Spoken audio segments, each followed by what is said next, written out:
네, 목사님, 예레미야의 출신지인 베냐민 땅 아나돗의 제사장들은 도대체 어떤 사람들인가요? 그리고 또 그들은 누구의 후예일까요?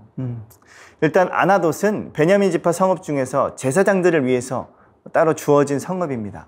아나돗 출신으로는 다윗의 용사들 가운데 두 사람인 아비에셀과 예후가 있고 엘리 가문의 마지막 제사장인 아비아달도 이곳 출신입니다.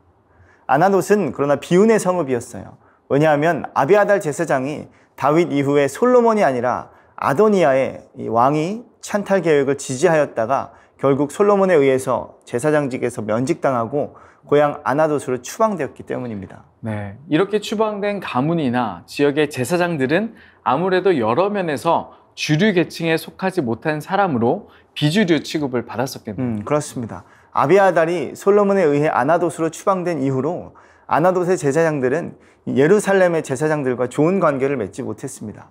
그래서 예레미야도 변두리 외곽 출신의 비주류 제사장 가문 취급을 받았을 것입니다. 네, 그럼 예레미야뿐만 아니라 아나돗의 제사장들 자체도 이에 대한 열등감이 많이 있었을 것 같아요. 맞습니다. 그래서 이 예레미야가 자기 혼자만 유다의 멸망을 예언했을 때 누구보다 아나돗 사람들이, 이 아나돗 제사장들이 예레미야를 극심히 핍박했습니다.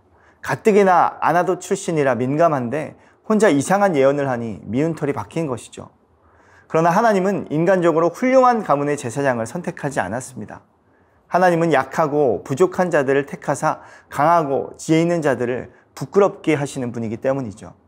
예레미야 1장 1절에 아나돗 출신을 기록한 이유는 하나님께서는 사실 출신지를 보는 것이 아니라 사람의 중심을 보시는 분이라는 사실을 기록한 것이기도 합니다.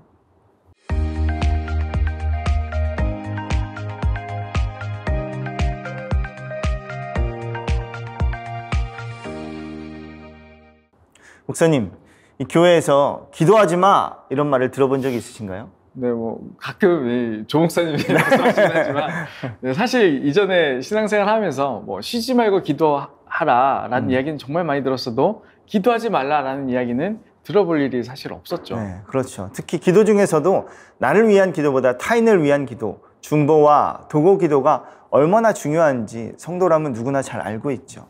그런데 예레미야 7장 16절에 좀 낯선 하나님의 모습이 보입니다. 하나님이 예레미야에게 백성을 위하여 기도하지 말라 말씀하시죠. 네, 그렇죠. 이 백성을 위해 기도하지 말라. 또 그들을 위하여 부르짖어 구하지 말라. 내게 간구하지 말라. 이렇게 같은 의미의 말로 3번이나 반복해서 예레미야에게 기도하지 말 것을 강조하시죠.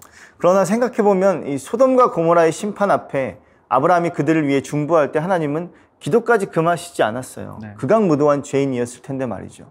또한 모세가 하나님의 계명을 받으러 간 사이 이스라엘 백성들이 금송아지를 만들어 우상 숭배했을 때 하나님은 그들을 심판하려 했지만 모세의 중보 기도를 들으시고 그 뜻을 돌이키셨다라고 표현하죠. 그런데 하나님은 왜 유독 예레미야에게는 이렇게 하셨을까요? 네, 사람의 뜻대로 응답해 주시진 않을지언정 기도를 금하시는 모습까지는 사실 그 어디서도 볼 수가 없는데 이 본문에서는 하나님이 너무나 단호해 보이죠.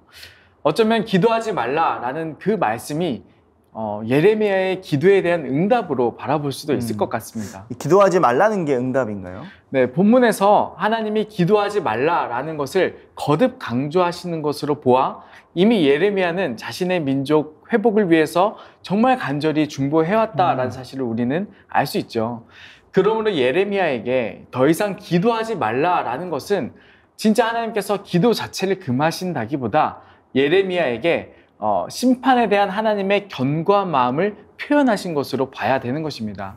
그러므로 예레미야가 나라를 위해 기도한 것에 대해 하나님은 자신의 뜻 안에서 응답하신 것으로 봐야 적합하지 않을까 싶습니다. 네, 그렇습니다. 내가 원하는 대로 응답되어야 응답받은 게 아니죠.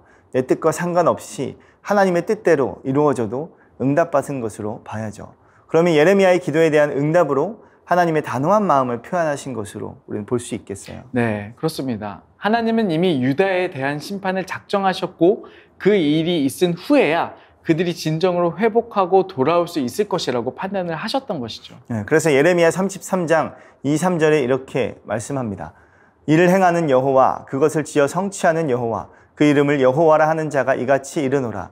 너는 내게 부르짖으라. 내가 내게 응답하겠고 내가 알지 못하는 크고 비밀한 일을 내게 보이리라. 네, 맞습니다.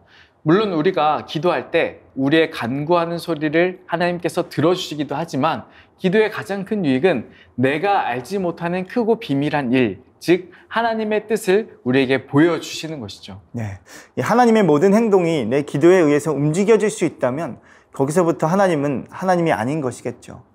기도의 가장 큰 응답은 하나님의 뜻과 생각이 내 안에 부어져서 하나님의 뜻에 내 생각과 방향을 일치시키게 되는 것입니다. 네, 예레미야의 기도에 하나님은 유다를 진정으로 회복시키기 위해서 이 심판이 반드시 있어야 할 것이다 라는 그 뜻을 예레미야에게 알려주셨던 것처럼 저와 여러분의 기도 가운데도 내 뜻이 성취되는 것만 바라는 것이 아니라 하나님의 뜻이 우리 속에 부어지고 깨달아지는 진정한 기도의 응답을 경험할 수 있기를 소망합니다. 기도해야겠네요. 해야죠. 네. 기도합시다. 네.